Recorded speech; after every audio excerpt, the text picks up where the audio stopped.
you see a masterpiece on YouTube from builders like BW or Good Time is Car and open up a new wall just to end up with something like this. Not a good feeling, right? But here's the thing, it's not your lack of creativity that's stopping you from being the next good builder.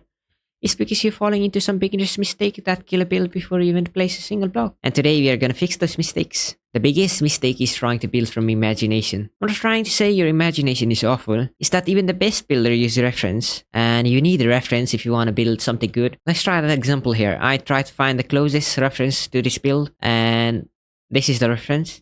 And I'll build this in a few hours using that reference. You see, when you use reference, you'll get ideas and details that you'll never even think about when you just use your imagination. Even if you think you have a complete picture in mind about a build, it's rarely the case. So try to look online for the closest reference that matches your idea and use that. Use the reference to see what you could put in the build. Look at the reference and look at my build. They are probably not the same, right? I copied over some details, but added my own details and quirks to tell a story from the build. Even if I want to copy the reference, I wouldn't be able to do so because Minecraft is a block game, so you can't infinitely add details. Another mistake that leads to crazy mess and headache is detailing too early. I see so many beginners trying to add trapdoors, button and leaves before they even finish the roof.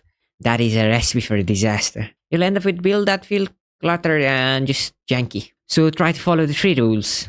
Big safe first, like this, with no detail, just plain. Second is medium details like chimney, windows, extensions.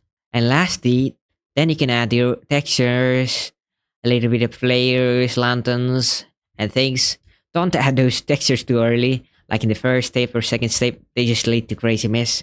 If you're very qualified, you can do so, but it really is a good idea. Detailing and texturing should be done last because if you mess up a house proportions, no amount of button or trapdoor can save it. The rule of 3 sounds very simple and common sense, but if you don't follow them correctly, you're gonna have a lot of headache later trying to save a sinking boat. The most common mistake that lumps you into generic builder is sticking to safe palette. What I mean by safe palette is exactly what most people use, and that is cobblestone and oak.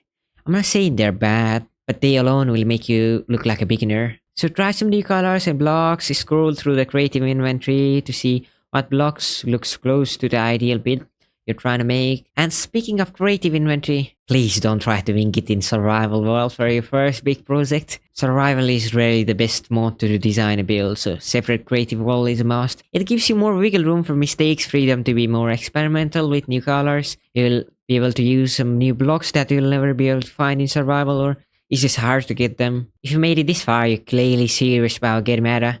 I want to help you out.